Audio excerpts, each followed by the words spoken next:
Hey girl, hey, come on in, hit the share button, please. Come on in and hit the share button, please. Come on in, hit the share button. We're gonna have a conversation about this Surviving R. Kelly docuseries. We're having a conversation about this R. Kelly docuseries. Hit the share button, niece. I'm about to be real honest with you. I'm about to be really honest with you, niece. Now, I don't know if y'all gonna really like what I gotta say. I don't know if you're gonna like what I gotta say, niece. But I'm gonna preface what I'm going to say with those of you that have been watching my live videos for at least the past year, you all know where I stand with this whole R. Kelly thing. I said at least a year ago. At least a year ago. So where are my day ones?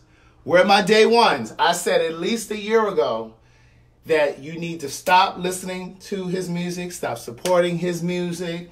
You need to mute R. Kelly. I talked about the whole mute R. Kelly thing, and I talked about the sexual allegations, and many of you were like, oh, no, I like his music. I listened to his music at my reception. We played his music at my reception, my first dance, and good luck and good night. I was saying at least a year ago, niece, to stop listening to his stuff, stop supporting his stuff, because it speaks volumes, especially when women are supporting someone who's violating other women. The realest thing that I heard tonight, one of the realest things that I heard tonight on that on that docuseries was when Chance the Rapper said, I didn't value the claims. I didn't value the claims of those victims because they were black women.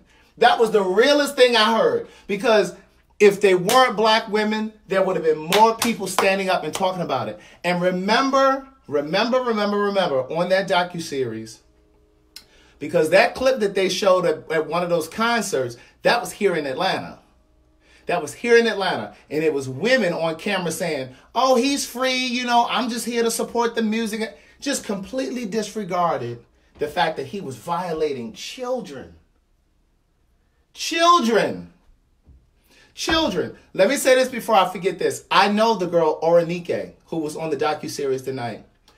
The girl who co-founded Mute R. Kelly. I'm going to reach out to her, and I'm going to try to bring her onto the podcast. Now, So Much to Say is on we're on a hiatus so that I can do some more shows and, just kind of recalibrate. So I want to get her onto the podcast. If I can get her on this podcast within the next couple weeks, I'm a come back and just drop it so it can be still fresh and current. But that docuseries, it opened my eyes to so many things. So again, let me just go on record to say this, because I don't know where you are in the video when you came in. I have wholeheartedly said that this man was guilty. And it is a problem when a grown person is having relations and preying on young people. Now, let me just say this, and not to take away from what's happening with black girls and black women, because it's important. But I just want to take this opportunity to say that this happens with young gay boys too. And I'm not saying that it doesn't happen with young straight boys, but I'm telling you that it happens with young gay boys too. If you read my first book, I'm telling you there are lessons in them books, baby. It's not just about me coming out. In my first book, remember the character Leslie, who was going over to Morehouse College? Leslie was well into his 30s, HIV positive, and he was going over to Morehouse College. This was in the late 90s. This was like 99, 2000, 2001. He was driving over to Morehouse campus. The character name in my first book is Leslie. That's not his real name. He was driving over to that college campus. I tell this story in the first book. He was driving to that college campus 2, 3 in the morning. 2, 3 in the morning. Getting out of his car. Cruising the male dormitories. He would go into the male dormitories. Get out of my closet over here. He was going into the male dormitories and looking for a hookup. And a lot of times he would hook up with them young boys. He was in his 30s, preying on a college campus. He would go over there and get with them young boys, do his thing. Sometimes he would use protection. Sometimes he didn't. And in my first book, I say that those young boys were gifted enough to have enough sense to come to a prestigious college like that. They were coming there for a degree. They were coming to Morehouse College for a degree, and there was a possibility that they were leaving with HIV. Let me go back to the original point. This surviving R. Kelly thing. I was rattled. I was rattled watching it each day. First of all, Lifetime did an amazing job putting this together. The research, the storytelling, the way that they put it together. Just the way that they documented it. And I know R. Kelly has threatened to sue the network, but baby, they pulled that stuff straight from police records and court documents. I have so much that I want to say about this documentary. Again, I'm just going to keep saying this over and over. Women and young girls, black women and black girls are very important. They're at the center of this. The way that black women and black girls are treated in this country, from this docuseries all the way down to the young black girls that have been, even down to the young black girl that was in at McDonald's the other day in Florida, when the white man reached across the counter and pulled her across the counter because there were no straws. Even down to that, even down to the Sandra Blands of the world. I mean, the list goes on and on and on and on and on. Black women have carried this country. Not just black men. They haven't just carried black men or the black family. They have carried this country.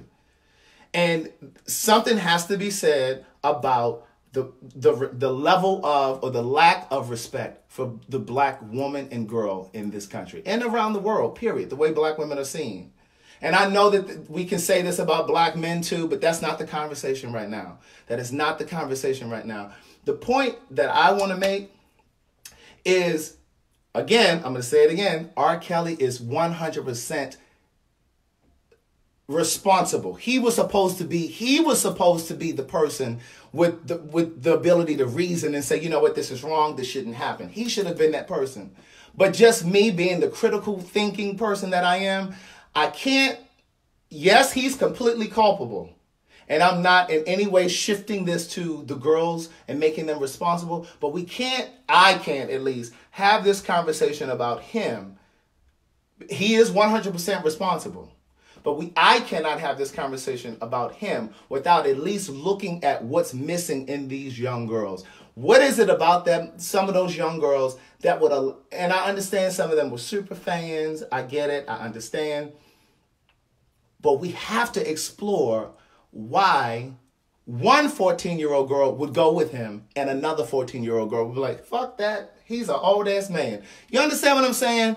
There are some girls that would have been like, hell no, I ain't going with him. But what was it about? What is it that we're missing? This is a teachable moment. This is a teachable moment. So, and so for all of the woke black people that are watching, I am not at all saying that these black girls are responsible. I'm not shifting it to them. I'm saying, what can we do as a society to look at these little girls as examples and say, how do we prevent it from not happening, from happening again? Because something had to have been missing. The one girl in particular who missed school for an entire year. I don't know how many days she missed. I don't know how many days she went. But all I know is she was going to the trial. She was going to this man's trial. She was skipping school, and she said herself that her mother was a full-time single parent. She was a full-time worker. Her mother had no way of knowing. Her mother had no way of knowing that she was going down to this courthouse. But where was the school? Nobody ever called and said, Miss whatever, your daughter hasn't been here. She's missed school. Like, nobody ever reported that. Like, what? And then she out here at the courthouse every day saying to R. Kelly, good morning. Good morning. I'm praying for you. I'm praying for you. Keep your head up. Wait, what? Keep your head up. And he started to take, she wanted his attention. She wanted his attention, and she got it. She got it. She got that man's attention. He sent for her. He sent for her. Now, I tweeted about this, and I posted it on my Facebook, but it's something about having to say this out loud, because I don't know how many of you read the post or the tweets, but she said the first day that she got to her house. Now, mind you, she was 14 when she was going down to the courthouse. She was 14 when she was going down to the courthouse. So by the time she had sex with him, remember, she said she was 16. She said she was 16. Now, when she first went to his house, he told her, don't tell anybody you're coming. Don't you tell anybody you're coming. Is it me, or should that have been a red flag? And again, I'm not blaming the little girl.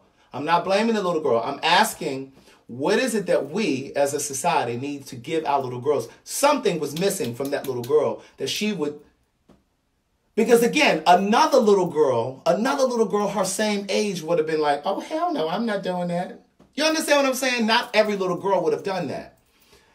She went there, didn't tell anybody. He told her to bring a bathing suit. Bring a bathing suit. She goes in her bathing suit. He tells her to walk around like she's modeling.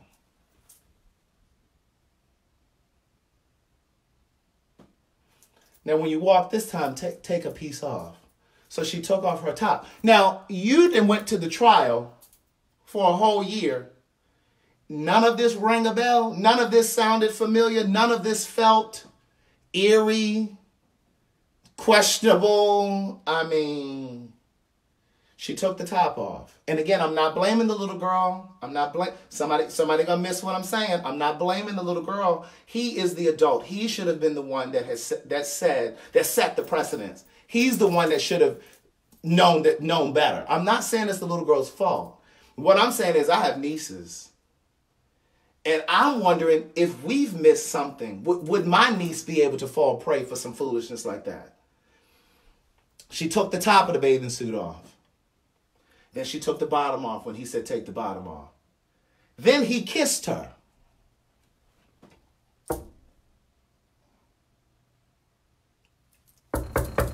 He kissed her. She said to him, I'm a virgin. And then he said something to the effect of, oh, well, so that means you're ready. Then you're ready for this. And then he put his mouth in, he put his mouth. So now again, I understand the trauma of abuse. I understand the trauma of abuse when you've been in a thing and it's hard to leave. But this was the first day she went there. This was the first day she went there. So was she just, again, I'm just trying to get to what it is. I'm not blaming her. I'm just trying to get to it. Like,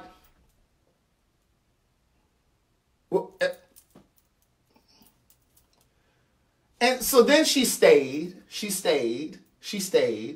And when they had a disagreement, she said she was a fan of, he said he was a fan of the Chicago Bears or something, and she said she was a fan of something else. And he told her, no, you're not. You're a Chicago Bears fan. Then he popped her in her face. He starved her for 3 days. Now she's in the cycle of it. Now I understand why it's harder to leave at this point. I get that. But then she said she had her phone and she was texting people. And again, I'm not questioning abuse, because I know even grown women who are in abusive relationships who may have a couple dollars in the bank or whatever, and they still can't even find the courage to leave or the wherewithal or whatever. I'm not saying that, but she reached out to one of her MySpace friends and invited her to the house. And then they're coordinating, trying to meet each other in the restroom. But she never used the phone to get out, to text somebody else or to when I say that thing had me disturbed. It had me disturbed in the major. Now let me go on back over to Sparkle. Now, you're not going to tell me that you didn't know he was a pedophile and these things were happening by the time you introduced him to your niece. Because, girl, you had already, the whole Aaliyah thing had already happened. The whole Aaliyah thing had already happened. So you're not going to be able to tell me that you didn't.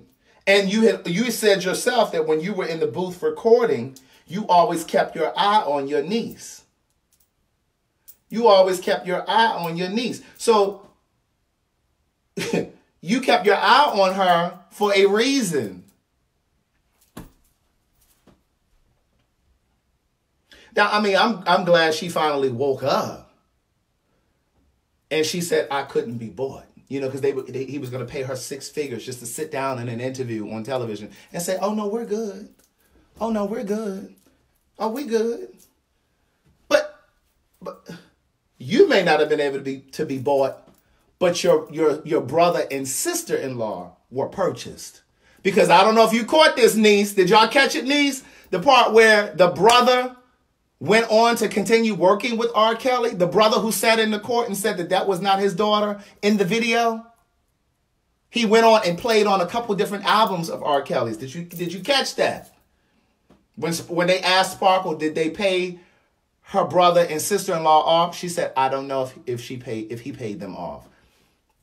Well, whether he cut them a big check or not, he was still employing the father. They were dancing with the devil. They were dancing with the devil. And then that assistant, I can't remember his name, the assistant who was there to forge the marriage certificate with Aaliyah, he needs to be in jail too. He needs to be in jail. Why he's not in jail is beyond me. Beyond me. Like, what?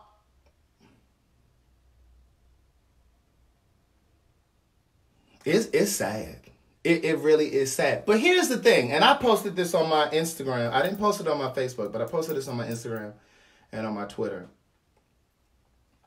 Do you remember back in high school? No, I did post this on my Facebook. Do you remember back in high school, 10th, 11th grade, there was always a fast-ass girl who had a drug dealer boyfriend? Usually. I'm from Baltimore, remember that. Or just an older boyfriend, period. But in Baltimore, typically it was a drug dealer boyfriend. And he drove up to the school with his red, candy apple red Acura Legend gold kit on the car and the tan leather seats. I went to high schools with girls like this. And again, I'm not saying that it's the responsibility of the girl, because a grown-ass man or woman should know better than to be tampering with a minor. But my point in making this point is, this shit has been going on forever. This shit been going on forever. This ain't new. This ain't new. This is not new. I went to high school with girls who were girls when I was in high school, they were 15 and 16 dating niggas that was 30. They were 30 coming up to school. Hell, when I was in college at Hampton University, I was cool with this girl. This was sophomore year, I think. Hell, Allen Iverson, the ball player, that Negro used to come to the campus in a Bentley to pick her up. He was always rolling through the campus. He was well into the NBA. So this has been going on. And then those parents from Baltimore, I knew they were from Baltimore. They live in Florida. They live in Florida now. Their daughter's name is, what was their daughter's name? Azriel, her parents. I knew they were from Baltimore the moment they started talking. The moment they started, that Baltimore accent, baby, it ain't even just Baltimore, it's DMV. DC, Maryland, Virginia. That accent is undeniable, niece. It's undeniable. Now, the parents, Azriel's parents, let me tell you something. Please hit this share button because I'm hoping that this will get to her parents. First of all, you had several opportunities to prevent this from even happening to your daughter. Baby, the accent up there in the DMV is legendary. It's legendary, niece. Her parents had several opportunities. First of all, let's start with First of all, I'm not taking my 16-year-old daughter to a concert with me with a man who's bumping and grinding and talking about sex. Now, listen, I'm not a prude, and I understand it. By 16, 17, you know about sex and all that kind of stuff. But if I was going to allow you to go to an artist who has sexually explicit lyrics, and this is not just R. Kelly, I'm just saying, even if it was a Trey Songz concert, you're not about to go to the concert with me and my wife. If I'm gonna allow you to go, you're gonna go with you and your friends. That's like me sitting at home watching a porn with you, your child. Anyway, so that was mistake number one. Mistake number two, I'm at the concert and you think you're going to bring my daughter on stage? I'm the father, the mother and father. Now, we're going to just let the mama slide for a second, but the father allowed R. Kelly, whom you had heard all of this stuff about for years. Oh, so you're going to say because he hadn't been found guilty that you thought it was okay, niece? Because he wasn't found. Well, girl, George Zimmerman wasn't found guilty either, but we know he shot and killed Trayvon Martin out there. O.J. Simpson wasn't found guilty, but we know he. Do I need to keep going? You mean to tell me you let the Pied Piper of R&B reach down to the audience and bring your daughter up on stage? You got me fucked all the way up. But see, let me tell you something about these parents, because see, they were desperate for their daughter to make it. That's what that was about.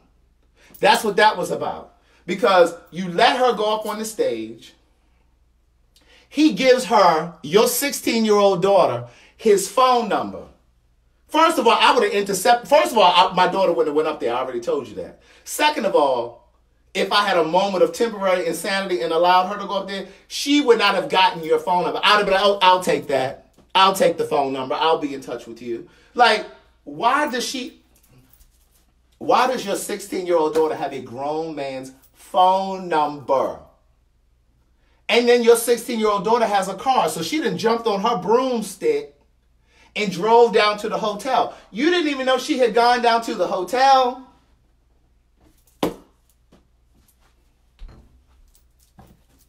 Listen, I'm getting dressed because I'm about to step out in these streets. But I had to come on here and say this. Let me tell you something. When they went down to the hotel, first of all, they told them that they weren't staying in the hotel. That's first of all. Then when they finally got up into the room, they knew that she was at the hotel because her car was there and the tour bus was there. When they finally got into the room, he said there was just an audition, But they lectured the daughter because first of all, I'd have lit her up. First of all, I told you before, don't you go with him by yourself. But if you had the wherewithal to tell her not to go with him, then you knew what he was capable of. You knew what he was capable of. And they from Baltimore, so y'all supposed to be smarter than that. We smarter than that from up top. We smarter than that, niece. You can't just pull the wool over our eyes. Anyway, so then you talking about the little girl, Azriel, threatened y'all and what she was going to do. No, you ain't about to threaten me to do nothing. Sit your motherfucking ass down. You ain't going nowhere. Give me them car keys. That's what you going to do. What you going to do is take your ass to school. That's what you going to do. So then they supposedly overseeing it. They let the girl fly up to Chicago. Now, originally the parents said, we never let her go up there if it wasn't myself or my husband or one of my children. So they let Isis go with her. Now, Isis then left to go get something to eat. Now, I'm not faulting Isis because Isis needed to eat. But Isis should have taken the little girl with her. Now, come on, we got to go eat. We'll be back. Then she comes back. She can't find the little girl. She raising hell. They done put her in a truck and drove her down the street and threw her out. Now, you mean to tell me you were that... I don't want to sound insensitive. No, we're not talking about the little girl who was under his spell. We're talking about the older sister who said she was a grown-ass woman and ain't nobody going to tell me where to go eat. You mean to tell me you were that afraid of R. Kelly that you wouldn't have called your parents when they tossed you out of the truck and said, girl, y'all better get up here? So the parents got up there the next day and then she recanted her story and said, oh, no, it really wasn't as bad as I made it. But where was the parents? Where were the parents? Their instincts when they flew up there the next day. Let's talk about that. How much was that plane ticket for both of them to fly up there the next day? So you mean to tell me both of you then flew up there the next day because your oldest daughter called you and said, shit ain't right? And you mean to tell me that you got all the way up there and then you let her talk y'all down and say everything is okay? I told you we about to step out, y'all. Yes. Yes. Okay. All right, bye. Okay, he's here, so I'm about to wrap this up. But listen, let me say this. Your parents then flew up to Chicago and you let them talk you out of taking your... They should have taken their daughter at that point. They should have taken her at that point. Instead, they left, went back to Florida, and she's been missing for 3 years now. Parents, let this be a teachable moment for you. Let this be a teachable moment for you. You better trust your instincts. God is always speaking. We're not always listening. And I personally believe that your instincts, your conscience, that is God speaking to you. That is your direct link, your direct connection to God. I don't care if it's about your children. I don't care if it's about your job. I don't care if it's about your finances.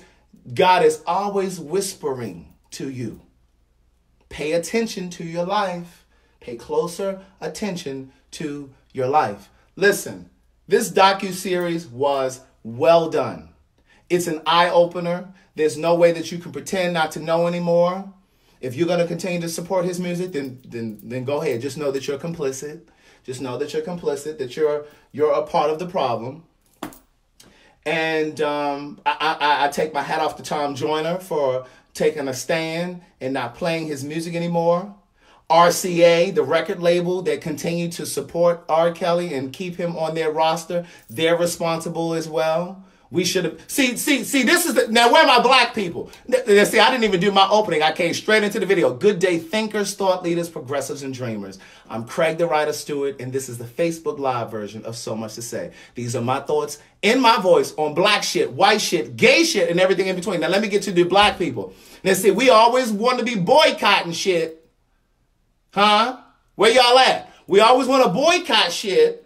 But don't boycott the shit that we need. We should have been boycotting RCA Records to get him off of there. We need to be boycotting every radio station that's still playing his shit.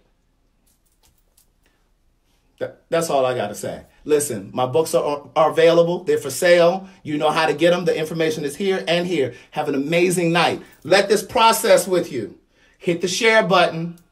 Bye-bye.